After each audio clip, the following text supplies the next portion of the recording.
the next keynote speaker.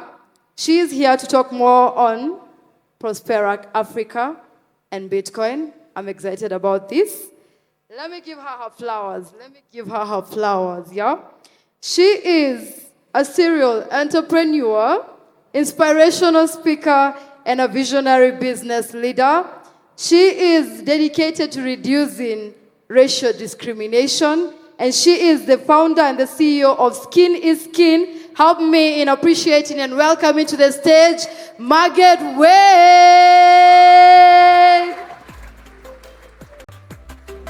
Thank you.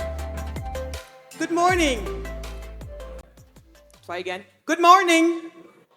Much better. Thank you so much, you guys. So anyway, I have 10 minutes, I guess. You're going to help me with keeping time? Thank you so much. So, guys, I just want to tell you quickly about my story, so it takes you to why Bitcoin and why am I talking to you.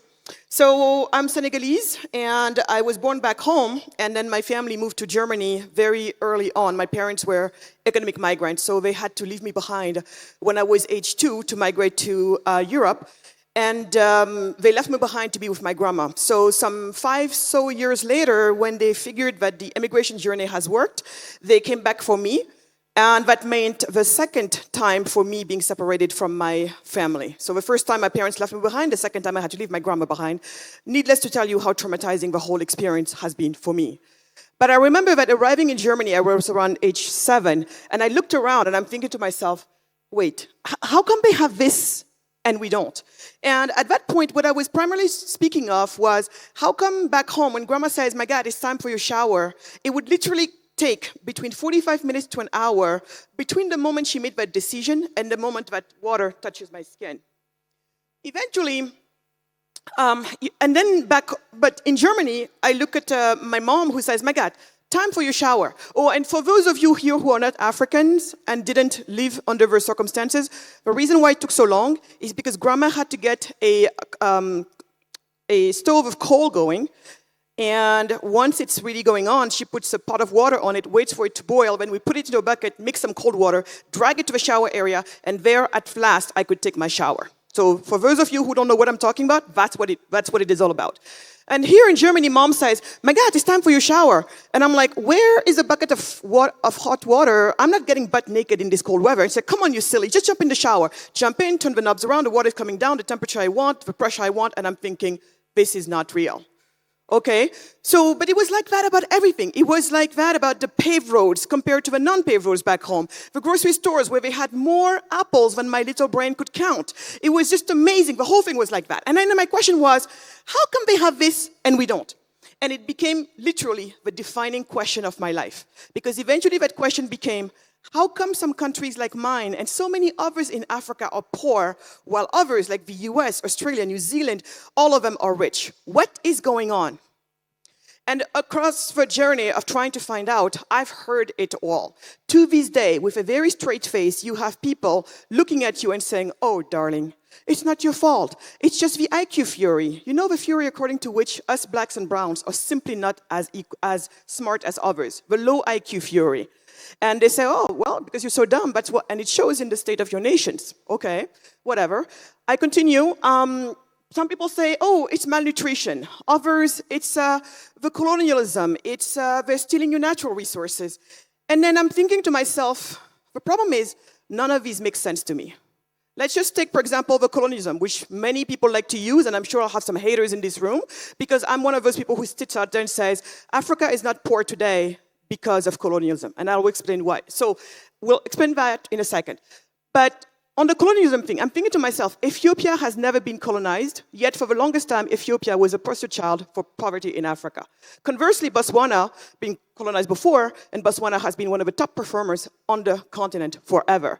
Botswana, along with my country, Senegal, are the two only nations in Africa that never had a coup, never had a civil war. So even on the colonialism part, it doesn't add up. And then there's all of these other reasons that talk about my low IQ, my laziness, the fact that we just fight all the time, makes no sense because the same people, the minute they cross over to another place, all of a sudden their circumstances change. So I'm thinking to myself now, wow, well, the only variable in this equation is the place that these people happen to be in or not. So now I'm thinking, it must be with a place. What is it about these places that if you're there, you get to self-actualize, and if you're not, And some of the places where you're there, you don't self-actualize.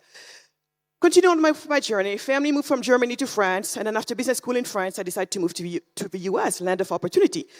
And there, long story short, because I've only got 10 minutes, there, at some point, when you connect the dots, I get into the entrepreneurial journey. I was living in Silicon Valley in the heydays of a dot-com boom. So I was starting to see this magic of entrepreneurship, this magic of doing out of nothing. And it was rather amazing. And eventually I built my first company, and then my second, and my third. What all of these companies have in common is I manufacture in Africa consumer brands, and my marketplace is the United States. So we manufacture in Africa, sell in the US. But the first time I did this, you would be shocked at the shock that I had. Because when you were to compare what we would call the doing business environment, it was shocking. I walk you back. This was in 2003, bordering on 2004, when I built my first company. You look back in Senegal, where the sister company was. It took almost 2 years to formally legalize the business. In the US, less than half a day. On one side, you had employment at will. On the other side, the government has to give you approval to hire or fire anybody. And so on and so forth. It was like that about everything. So therefore, what I'm discovering is, and so when I saw that, I thought to myself, I guess it's because we're poor, and that's why everything is so hard, and them, conversely, it's because they're rich that everything is so easy. Just come to think, the minute you say that, you realize to yourself, well, wait, you're poor because you don't have enough money, at least not enough money to take care of your basic needs. You don't have enough money because you don't have access to, because you don't have a source of income. A source of income for most of us is a job. Where do jobs come from? The private sector, the businesses, isn't it? Now, do you really believe that business happens in a vacuum? Do you really believe that? No, it doesn't. Businesses need an enabling business environment. Oh, but wait, you just told me that these African nations of ours are the hardest ones in the world to do business in. What it means is Africa, as a region, has the suckiest business environments in the world. This is the environment in the world where business people are the least free to enterprise. These are the nations that have the least economic freedom. And in this regard, I dare to speak of Africa as a village, because when it comes to this issue, it is sadly a trait that we all share. And then what does it show for? Africa is the poorest region in the world today. So there I had my answer. Why are we poor and others are not? We are poor because we have the worst economic freedom threshold in the world. There you had it. So the minute I understood that, I'm thinking to myself, okay, what do I do? What do I do? What can I do to make the business environments better? At that point, that's when I got started and be involved in the policy work. I really had to work on trying to find how can we lower the barriers of entry for businesses, in African nations. And so that took me into doing policy reforms work. And so we were financing a bunch of free market think tanks around the world, including in the US. And I'm still, in a way, wearing that hat. We still invest in free market think tanks in Africa to work on these issues. But at the same time, I'm looking around, I'm thinking, okay, we gotta go faster because, piecemeal legislation takes forever. By the time you're done destroying one regulation and law over here, 10 more have popped up over there. It took the Americans for Elon Musk to talk about this to finally pay attention to the issue of laws and regulations. We have been talking about it for the past 15, 17 years. So here we are, though, doing piecemeal legislation work, and I'm thinking it's all great because we need to do this work. But something major, radical needs to happen. Why? Because while we're doing this piecemeal legislation work, every single year, I have millions and millions and millions of young people coming to an age of work in this continent with no prospect for work. This is a ticking bomb. This is not sustainable. I gotta go faster. I gotta find a better way. That's when I eventually started to pay more attention to this thing we call the startup cities. Some of you may have heard about it as the charter cities. I call them startup cities. By now, we brand them Prospera cities. So these are next generation special economic zones. So everything you know of special economic zones, this is a whole nother level above. So in these special economic zones, we have they have their own law and their own governance when it comes to business. And in these places, I give you an example, why they're so cutting edge next generation. for example, you have choice of law. Some zones have it, but in our case, we are the only ones where you'll have choice of regulatory. Meaning, if you're a biotech company, for example, you get to choose which regulatory body you are under. And if you don't find it, we'll custom create one for you. I see her coming. I'm going to raise even more. So anyway, you have all of these elements to these zones. Really, what you've done is you've created one of the most attractive business environments in the world. So at scale, and when we're done with these, you're looking at if these zones were their own countries, they would be ranked on the top 10 rankings of the Doing Business Index rankings in the world, meaning that you have zones that are way up there with Singapore, Denmark, Hong Kong, and places like that. That's the revolution we're bringing to Africa. Last time I spoke to some of you about this, I was talking to 8 nations. Out of us 8, 4 were interested.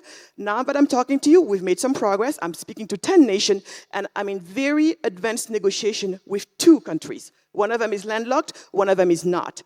And guess what, guys? In these jurisdictions, we're also making it that Bitcoin is the legal tender. So what you're getting to look at is on the continent, you're going to have jurisdictions where you can just focus on your work of being Bitcoiners and building all types of companies and services that are related to Bitcoin without having to worry about the gray area of what you're doing.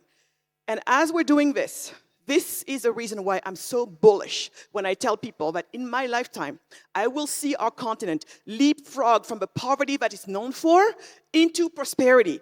In my lifetime, we're going to become global co-creators. Global co-creators in innovation and prosperity. Because that's what happens when you have the best business environment in the world. You attract prosperity and you attract innovation. The world has no idea what's coming its way. And for those of you in this room who don't know these numbers matter. I will repeat them. By 2050, 1/4 of the world's population will be African. By 2100, it's 1 out of 2 people walking this earth that will be African.